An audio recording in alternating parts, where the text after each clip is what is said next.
주부 광고에 나온 대로 2주 동안에 주중 예배와 새벽 예배가 없어요. 돌아온 적이 없고 그 다음 주엔 또 저희가 미얀마 선교를 가니까 개인적으로 오셔서 기도하는 건 가능한데 새벽 예배가 없으니까 그걸 좀 참고해 주시면 되겠습니다. 또 우리 귀하게 또 우리 귀한 아들 또 오늘 와서 새로 저희들 예배 끝나고 기도 또 안수기도 해줄 테니까요. 같이 그렇게 또 소개하는 시간 갖겠습니다.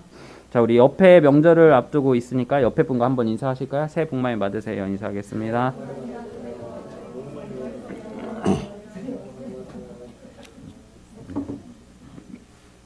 아기 낳느라 고생 많으셨어요. 네.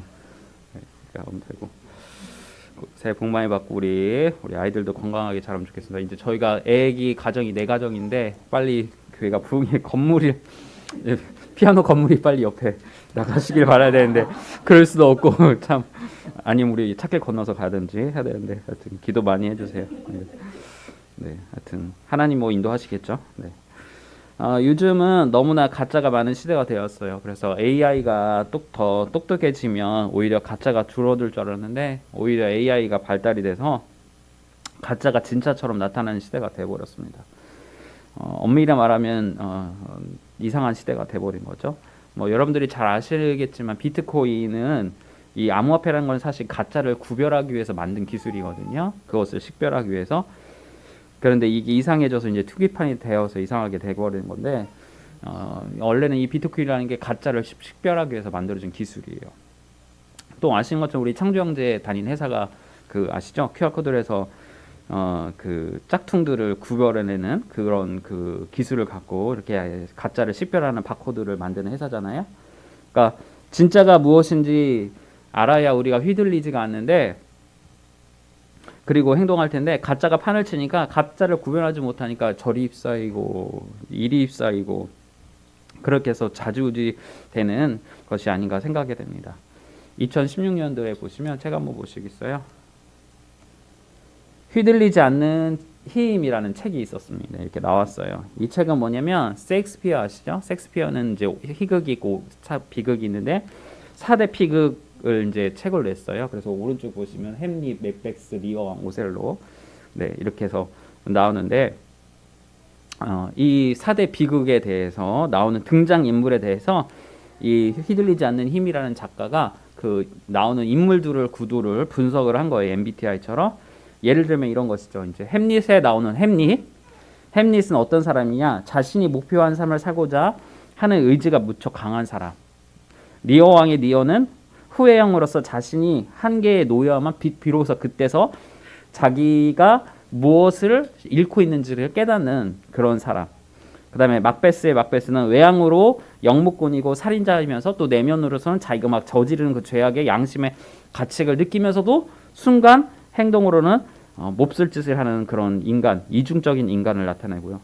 오셀로의 오셀로는 성실하고 고귀한 정말로 남들이 볼 때는 정말 잘난 인물이다라고 생각하지만 이 한 가지 부족한 거 바로 질투와 의심이란 그 병 때문에 자기의 사랑하는 아내를 의심해서 결국은 죄도 없는 여인 그 아내를 죽이는 나약한 인간으로 이렇게 분석하는 그 같은 모습이 그려지고 있습니다. 그래서 이제 희극이 아닌 비극으로 모든 것이 끝나버리는 그 4개의 작품을 설명하고 있습니다. 그러면서 작가는 소설 속의 인물들이 왜 이렇게 휘둘릴까?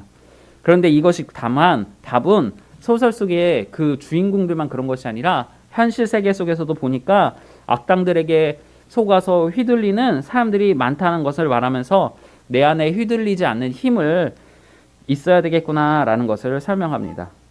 최근 뉴스 보셔서 알겠지만 법원에 침투해갖고 막 난리를 쳤잖아요. 근데 50% 이상 애들이 청년들이라고 합니다. 더불어 이 청년들 중에는 교회 다닌 청년들도 꽤 된대요. 그래서 진짜인지는 모르겠지만 어쨌든 한 친구는 이 파주 있는 한 교회에 있다고 하더라고요. 제가 대략은 어딘지 알아요. 우리 엄지사님이 저번에 얘기해서 무슨 기독교 대안학교 뭐 얘기하는데 거기 같아요. 어쨌든 하여튼 그 목사님 영향을 받아서 그런지 그 법원 가고 또 아시는 것처럼 정광호 씨 다니는 그 교회 청년들을 여럿이 이번에 가담을 했다고 하잖아요. 뭐 전도사인지는 모르겠는데 그분도 포함해서 그 교회 목사님 말에 휘둘린 것이 아니냐 그렇게 보고 있다는 것입니다. 명절 기간이 되면 또 여러분들이 가족들을 특별히 만나서 정치 이야기 막 할 수도 있을 것 같아요. 그럴 때 서로 지지하는 분야가 다르니까 막 싸우거나 그렇게 하지 마시고 제발 우리는 휘둘리지 않았으면 좋겠습니다. 그리스도인 본이 되어서 그냥 아 그렇군요 이해해주고 내 의견을 이야기하는 것보다 상대방을 배려하고 최대한 존중할 수 있었으면 좋겠어요. 그런데 제가 오늘 이 이야기를 하는 것은 답은 이 현재의 이 사회적 분위기만 그런 것이 아니라 우리들이 신앙생활을 할 때도 휘둘리지 않는 신앙의 모습이 중요하다는 것을 이야기하려고 하는 겁니다. 우리들이 어려운 일 당하잖아요. 저도 그렇고 이게 휘둘리게 돼 있어요. 우리들은. 왜요? 우리는 인간이니까요. 어떻게 하면 위기를 모면할까? 안간힘을 다 쓴다는 것이죠. 제가 이제 몇 번 이야기를 하셔서 아실 텐데 엔비디아라고 있어요. 그거 한번 보시면 AI에 그 들어가는 컴퓨터 부품을 만드는 그래픽 카드 만드는 회사인데 지금 전 세계 1위 기업이 됐어요. 얼마나 이게 많이 팔렸던지. 네, 1위 기업이 됐어요. 돈 가장 잘 버는 기업이라는 뜻이에요. 근데 이 사람, 이 엔비디아라는 회사의 사장이 누구냐면 이 젠슨 황이라는 사장이에요. 대만계 미국인입니다. 대만계 미국인. 근데 이 사람이 직원들을 판별하는 그 방법이 있대요. 어떻게 하느냐? 이분이 이제 대표실에 있다가 갑자기 이제 직원들 일하는 사무실이 있을 거 아닙니까? 거기를 그냥 급습 하여튼 갑자기 내려간대요. 가다가 가서 누구를 딱 집어서 물어본다는 겁니다. 이 문제 누가 프로젝트 이거 누가 있냐? 그럼 일어나 봐라. 그래서 딱 일어나면 이거 이렇게 문제가 되는데 이거 왜 이러냐라고 이제 질문을 하는 거예요. 그럼 직원은 당황할 거 아닙니까? 대표가 갑자기 와갖고 일하고 있는데 문제에 대해서 얘기하니까. 근데 그때 그렇게 물어봤을 때 직원이 위기를 모면하기 위해서 거짓말을 하거나 아니면 누구 핑계를 대거나 둘러대면 엄청 화를 낸다고 합니다. 그냥 모르면 모른다, 알면 안다라고 말하면 되는데 자신의 그거를 좀 어떻게 해서 뭐 극복하겠다고 누구 핑계를 대거나 거짓말을 하는 거를 딱 본다는 거예요. 근데 왜 그렇게 일부러 그렇게 이렇게 구석으로 모느냐? 젠슨 황이 생각해 볼 때는 기계를 조작하는 거는 사람이고 프로젝트를 움직이는 거는 사람인데 이 사람이 오류가 나면 앞으로 나타나는 모든 것들에도 오류가 계속 나타날 것이라는 것을 감안하고서 그 오류가 될 만한 사람들을 지금 잡아내겠다는 겁니다. 그래야 프로젝트가 제일 성공할 수 있다고 하는 거예요. 무슨 말이냐? 프로젝트를 어떤 사람이 담당하는데 그 사람이 오류를 일으키면 그것이 다른 사람에게도 영향을 줄 수 있다는 것이죠. 그래서 그 오류로 인해서 다른 사람들이 휘둘리게 된다는 거예요. 그러다 보면 한 사람만 잘못하면 문제가 없는데 그 잘못되는 한 사람 때문에 전체가 이제 휘둘린다는 거죠. 그래서 우리 어르신들 옛날 속담 말 있잖아요. 뭐죠? 미꾸라지 한 마리가 물을 흐린다고. 그러니까 젠슨왕은 바로 그거를 잡아야지 프로젝트와 회사를 성공시키는 게 중요하다라는 걸 자기가 깨달았다는 거예요. 그래서 다른 사람들이 그 사람에게 휘둘리지 않게 하기 위해서 조치를 취한다는 거예요. 우리도 그래야 한다는 말입니다. 우리가 신앙생활을 하는데 말씀 아닌 복음 아닌 다른 것이 우리를 휘둘리게 해서는 안 된다는 말이죠. 오늘 본문의 말씀은 베드로와 요한의 이야기로 시작이 됩니다. 그들은 무엇을 하려고 하죠? 그들은 성전으로 기도하러 가고 있어요. 성전으로 기도. 여기에서 이제 제9시가 오후 3시예요. 그러니까 6을 더하면 돼요. 이스라엘 그 성경에서 이스라엘 시간으로 시간이 나오면 거기다 6을 더하면 시차가 6시간 차이라고 보면 돼요. 그러니까 우리가 그쪽에 시차가 더 빠른 거예요. 그래서 우리가 뒤로 당기는 거예요. 그러니까 여기는 9시니까 우리는 오후 3시라고 보면 돼요. 자, 오후 3시에 기도하러 갑니다. 유대인들은 총 3번을 기도해요. 9시, 12시, 3시. 그렇게 총 3번을 기도하는데 근데 그곳에서 지나가는데 나면서부터 못 걷게 된 어떤 안질뱅이를 보게 됩니다. 근데 그는 지금 어디에 있었냐? 어디 있었냐면 미문이라는 성전에 있었어요. 미문은 무엇이냐? 이방인들과 여인들의 뜰. 우리 작년에 한번 배웠어요. 성전을 볼 때. 그 성전에 들어갈 때 뜰들이 있어요. 사람들이 들어갈 수 있는 그 범위가 제한되어 있는데 바로 이 이방인과 여인들이 뜰로 들어가는 그 바로 입구예요. 근데 이 미문이라는 성전이 있는데 이 미문이 얼마나 아름다웠던지 뭐 보시면 이게 아름다운지는 모르겠지만 네 어쨌든 다른 문에 비해서는 엄청 아름답대요. 그리고 뭐 황금도 되어 있고 했다고 합니다. 그러니까 이름을 미문이라고 지은 거예요. 그러니까 총 예루살렘의 성전에는 11개의 문이 있는데 그 중에서 가장 아름다운 문이 바로 이 미문이라는 것입니다. 그런데 가장 아름다운 문에 나면서부터 안전뱅이에 있던 자가 있는 것입니다. 당시 유대인들 중에 상류층, 특별히 그들은 종교적인 자부심이 있고요. 허연심에 빠져 있어요. 그러니까 이들은 11개의 문 중에서 이 미문이라는 곳으로 잘 다니려고 노력을 하는 거예요. 자, 우리 마가복음 12장 말씀 한번 볼까요? 우리 같이 읽겠습니다. 시작. 우리가 우리의 헌금함에 돈 넣는가를 보실세. 여러 부자는 많이 넣는데 가난한 과부는 와서 2렙돈 곧 한 고두란트를 넣는지라. 예수께서 제자들을 불러다가 이르시되 내가 진실로 너희에게 이르노니 이 가난한 과부는 헌금함을 넣는 모든 사람보다 많이 넣었도다. 그들은 다 풍족한 중에서 넣었거니와 이 과부는 그 가난한 중에서 자기의 모든 소유 곧 생활비 전부를 넣었느니라 하시니라. 아멘. 보시면요, 여러 부자들이 있는데 예수님이 어디에 앉아 있어요? 헌금함에 앉아 계신 거예요.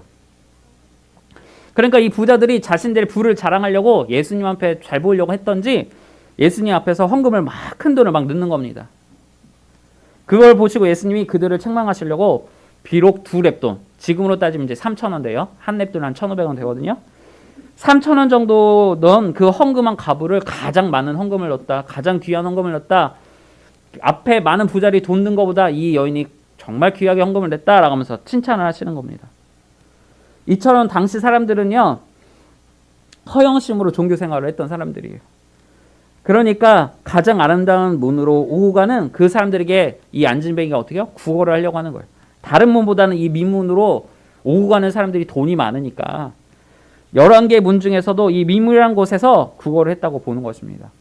그러니까 베드로도 뭐라고 말합니까? 우리 3장 6절. 자, 첫 대답이 이래요. 읽어봅시다. 시작. 그가 이르되 은과 금은 내게 없거니와 내게 있는 이것을 내게 주노니 나사렛 예수 그리스도의 이름으로 일어나 걸어라 하고. 지금 베드로도 뭐라고 해요? 은과 금부터 말을 시작하고 있어요. 은과 금으로. 안진뱅이가 지금 원하는 게 바로 은과 금인 거를 정확히 아니까 은과 금으로 이야기하고 있어요. 우리들 역시 우리의 신앙생활을 돌아봐야 합니다. 그 시작이 바로 이 문이라는 것. 성전에는 11개의 문들이 있어요. 그 문들 중에서 우리는 어떤 문으로 들어가려고 하고 어떤 문에 앉으려고 하는지를 살펴봐야 돼요.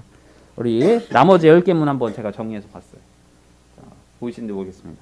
자, 양문, 어문, 예문, 문도 왜 이렇게 많은지 모르겠어요. 골짜기문, 본문, 샘문, 수문, 비문, 마문, 동문, 한밑간문 이렇게 있습니다. 양문은 말 그대로 희생제물을 드리기 위해서 양을 끌고 가는데, 어문은 물고기, 호구수 물고기, 그다음 옛문은 옛날 오래된 골짜기는 휘는 골짜기라는 거.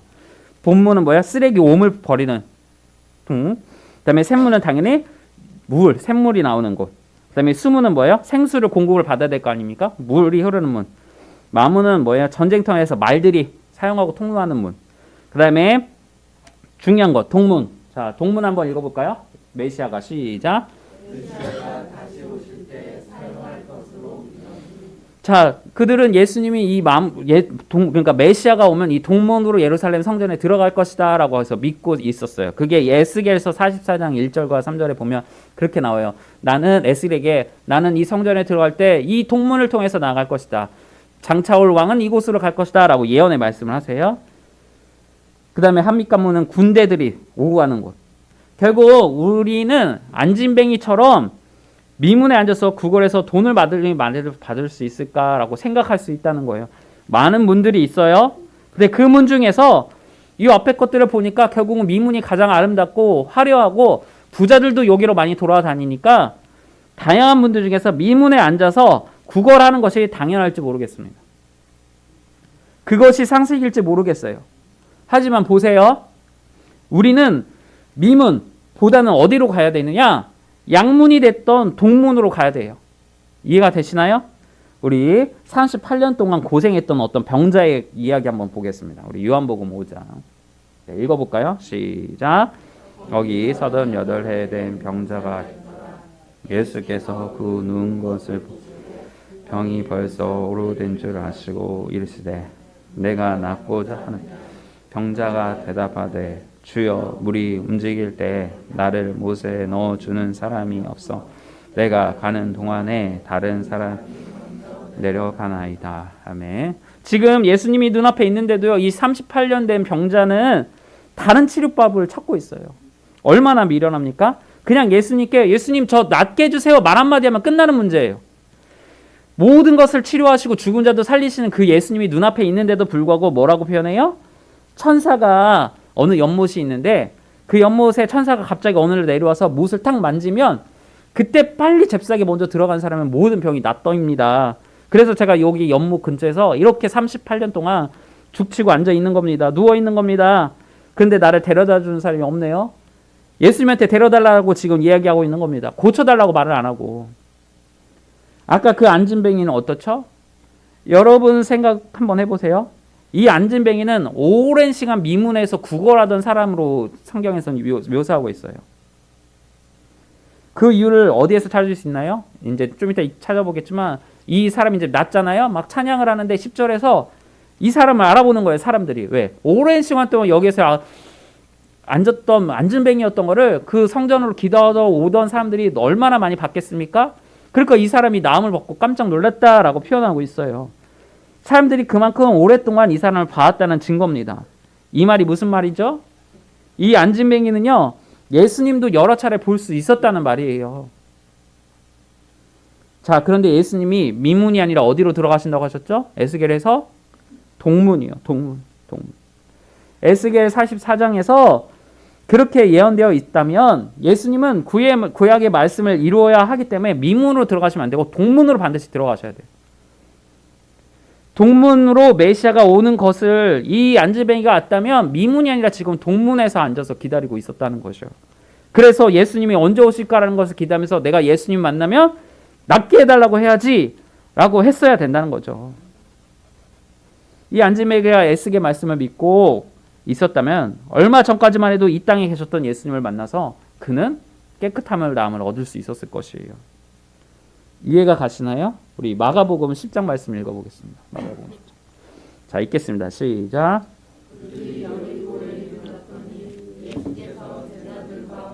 무리와 함께 여리고에서 나갔으니 디메오의 아들인 거지 바디메오가 길가에 나사렛 예수시라는 말을 듣고 소리 질러 이르되 다윗의 자손 예수 나를 불쌍히 여기소서 하고 많은 사람이 꾸짖어 잠잠하라 하되 그가 또 크게 소리 질러 이르되 다윗의 자손이여 나를 불쌍히 여기소서 하는지 예수께서 머물러 서서 그를 부르라 하시 그들이 그 맹인을 부르며 이르되 하고 일어나라 그가 너를 부르신다. 이렇게 써야 됩니다. 여리고에서 나왔다고 했잖아요. 여리고에서 나오는 문이 예루살렘에 들어가는 입구예요. 동문. 지금 이 장면은 예수님이 고난주간을 맞두고 예루살렘 입성하기 직전의 사건이에요. 3년 동안 예루살렘을 시끄럽게 했던, 그러니까 지금 바디메오는 눈이 안 보이고 예수님을 본 적도 없어요. 그런데 소리로 들었던 거예요. 이 사람이 누구? 나사렛 예수란 말 소리를 듣자마자 나사렛 예수가 지금 이 예루살렘에 이스라엘에 어떤 영향을 끼쳤던 사람인지를 이 사람도 알고 있었다는 거예요. 당연히 안진뱅이도 알았겠죠. 메시아라는 소리를 듣자마자 바디메오는 모든 걸 만사치키고 나사렛 예수여 나를 도와주세요! 라고 그렇게 소리를 쳤던 거예요. 여러분들 아시는 것처럼 수천 명의 사람들이 예수님을 늘 쫓아다녔어요. 늘. 왜 쫓아다녔죠? 물론 예수님의 말씀이 좋아서도 있지만 자신들의 문제 해결 받고 싶어서 그렇게 수년간을 예수님을 쫓아다녔어요. 그리고 예수님은 가능한 범위에서 모든 것을 어떻게 해결해 주셨어요. 신앙생활에서 가장 중요한 것이 무엇인지 아세요? 여러분, 우리 교회 사역에서 가장 중요한 것이 무엇일까요? 어쩌면 이 안진뱅이처럼 은과 금일 수도 있어요. 하지만 그것이 근본적인 문제 해결이 될 수 없어요. 해줄 수 없어요. 우리 교회 은과 금으로 가득 찬들 그것이 우리 성도님들의 많은 은혜를 여러분들에게 그 은과 금이 주겠나요? 줄 수 없다는 말이에요. 모든 문제를 해결해 줄 수 있을까요? 그렇지 않아요. 이제 오늘 우리가 시온이가 와갖고 예를 들자면 우리 시온이가 엄청 부자였다고 합자고요. 네, 지금 부자였다고요. 네. 자기가 원하는 곳에 돈이 많으니까 자대 배치를 자기가 받을 수 있을까요? 돈을 써서. 네. 전반 떨어진다고 해서 걱정 많이 했거든요. 포교병 된다고 했고 또 정말 엄청 힘든 특기 받아서 어떻게 해나 했지만 결국은 일단은 안전한 곳에 군생활 할 수 있도록 어쨌든 배치가 됐으니까 감사하죠. 물론 그렇다고 해서 또 지난주에 우리 UDT 막 사진 제가 보여준 것처럼 이 추운 날씨에 경계 근무하고 막 동상 걸릴 줄로 추운데 고생하는 우리 아들들이 잘못됐거나 하나님이 그들을 아끼지 않는다 그 얘기를 하는 건 아니에요. 그들을 위해서도 우리가 많이 기도해야 되겠습니다. 제가 말하는 바는 약화성으로 좋은 곳으로 떨어졌다 그것이 아니라 우리 인간이 아무리 계획하고 원하는 대로 뜻대로 하려고 노력해도 되지 않는다는 걸 말하려고 하는 거예요.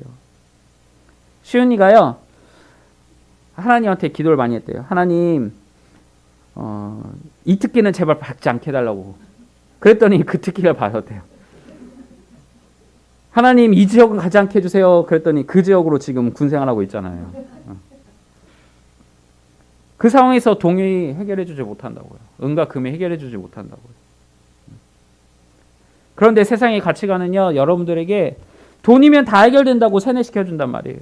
직장도 가정도 심지어 지난주에 살폈던 교회의 기초도 사도의 가르침 이웃사랑 하나님 사랑을 이루어야 하나 그게 교회로서의 모습인데 그게 아니라고 가르친단 말이에요. 그러니까 정치 목사들이 성도들을 동원해서 잘못되게 행동하잖아요. 그러면 교회가 부흥할까요? 아닙니다. 혹 팽덤으로 성향에 맞는 사람들이 모일지는 모르겠지만 성경에서 말하는 진정한 부흥은 일어나지 않아요. 진정한 부흥. 돈에 휘둘리는 교회가 부흥할 수 있겠어요? 안 된단 말입니다. 안 된다. 왜요? 부흥은 하나님이 주시는 거니까요. 우리 지난주 말씀 다시 한번 볼까요? 우리 2장 46, 47절 말씀 같이 읽겠습니다. 시작. 날마다 마음을 같이하여 성전에 모이기를 힘쓰고 집에서 떡을 떼며 기쁨과 순전한 마음으로 하나님을 찬미하며 또 백성에게 칭송을 받으니 주께서 구원받는 사람을 날마다 더하게 하시니라. 아멘. 자 보세요. 구원받는 사람들을 날마다 어떻게 하신대요? 더하게 하신대요. 근데 누가요? 누라고 써 있어요? 우리 주님이요. 우리 주님. 주께서라고 써 있잖아요. 주께서. 우리들이 지난주에 살핀 교회의 기초를 든든히 세워나가면 교회는 자연적으로 어떻게요? 성장하고 부흥하게 되었다는 말이에요.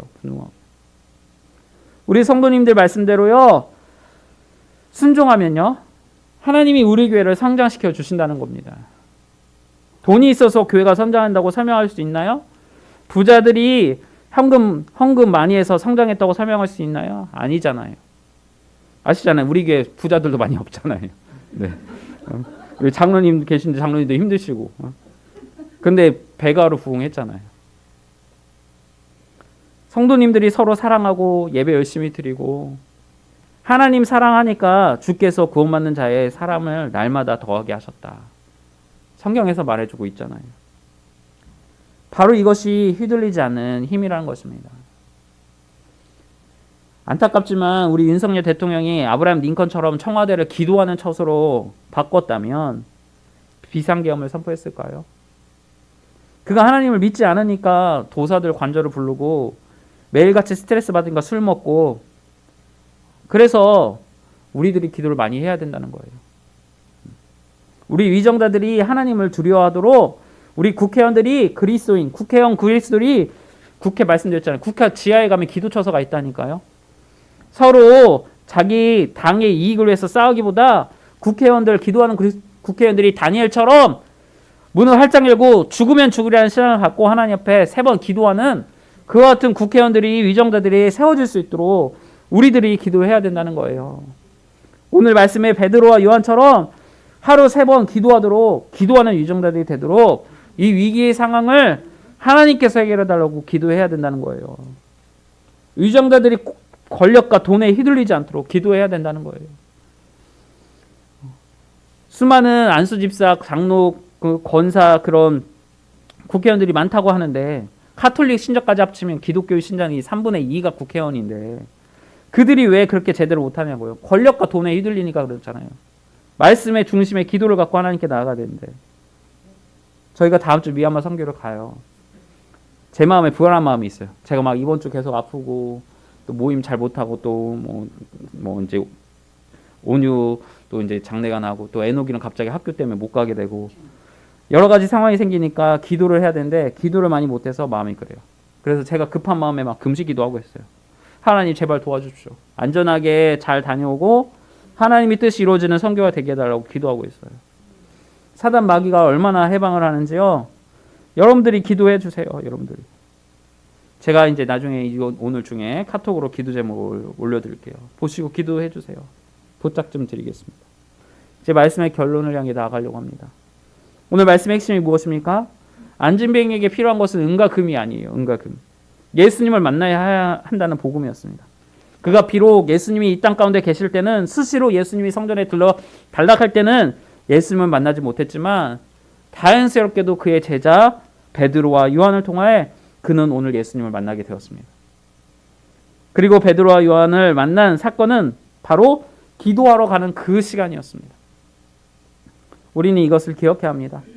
우리도 세상에서 휘둘려서 이것을 놓칠 때가 많습니다. 돈에 휘둘리고 사람에게 휘둘리고 상황에 휘둘리고 그럴 때 우리들은 어떻게 해야 할까요? 그 자리에서 바로 무릎 꿇어야 합니다. 하나님께 살려달라고 바드메오처럼 부르짖어야 합니다. 그리고 고백해야 합니다. 하나님, 은과 금은 내게 없지만 내게 있는 나사렛 예수의 이름으로 제가 일어서겠습니다. 예수의 이름으로 이 모든 문제를 해결될 줄 믿습니다. 라고 고백해야 된다는 것입니다.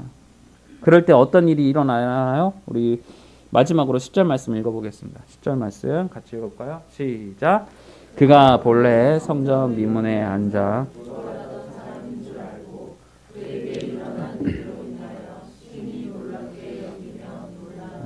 아멘. 여기에서 보시면 놀라다가 두 번 나와요. 놀라다. 앞에 놀라다는 정말 깜짝 놀랐다. 그 말이 깜짝 놀랐다. 그런 뜻입니다. 그런데 뒤에 놀라다란 히브리 원문상 보면 그냥 놀라다의 뜻이 아니고요.